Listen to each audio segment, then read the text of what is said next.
جب تک انسان اپنے مرشد کی محبت میں فنا نہیں ہو جاتا وہ اپنی منزل مقصود کو نہیں پا سکتا۔ میرے مرشد کریم فرماتے ہیں کہ پانی پرن سہیلیاں تے رنگا رنگ کڑے پریا استا جانا جس تک توڑ چڑھے۔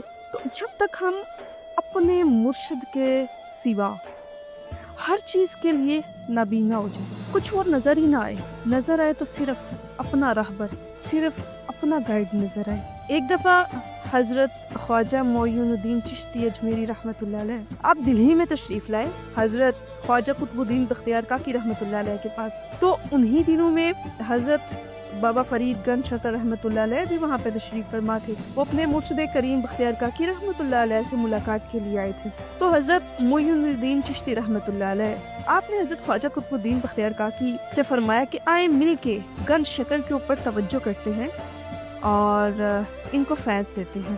ان دونوں بزرگوں نے گنج شکر رحمۃ اللہ علیہ ان کو درمیان میں کھڑا کیا اور ان کے اوپر باطنی توجہ دینا شروع کی۔ جب باطنی توجہ دینا شروع کی تو انہیں باطنی نعمتوں سے مالا مال فرما دیا۔ جب حضرت قطب الدین بختیار کاکی رحمۃ اللہ علیہ نے یہ منظر دیکھا تو حضرت گنج شکر رحمۃ اللہ علیہ سے کہنے لگے کہ مسعود گنج شکر دادا پیر کے قدموں میں سر رکھو۔ تو حضرت گنج شکر رحمۃ اللہ علیہ نے حضرت معین الدین چشتی رحمۃ اللہ علیہ کے قدموں کی بجائے اپنے مرشد کریم قطب الدین بختیار کاکی رحمۃ اللہ علیہ کے قدموں میں سر رکھ دیا۔ تو قطب الدین بختیار کاکی رحمۃ اللہ علیہ آپ فرمانے لگے گنج شکر میں تمہیں کہتا ہوں کہ دادا پیر کے قدموں میں سر رکھو اور تم ہو کہ میرے قدموں میں سر رکھ دیا۔ تو بابا فرید رحمۃ اللہ علیہ آپ نے جواب دیا مجھے ان قدموں کے سوا کچھ نظر ہی نہیں آتا۔ تو جب حضرت معین الدین چشتی اجمیری رحمۃ اللہ علیہ نے یہ منظر دیکھا تو آپ فرمانے لگے گنج شکر ٹھیک ہی تو کہتا ہے،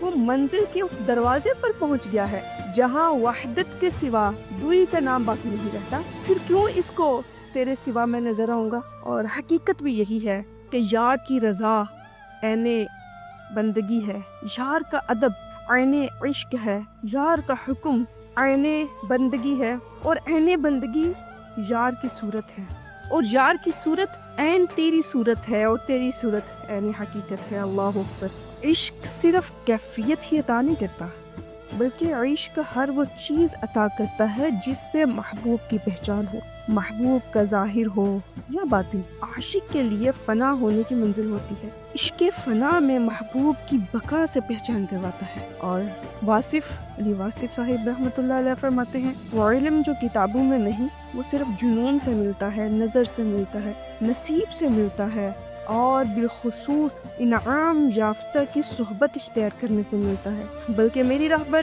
یوں فرمایا کرتے ہیں کہ عقل والوں کی قسمت میں کہاں ذوق جنوں، یہ عشق والے ہیں جو سب کچھ لٹا دیتے ہیں۔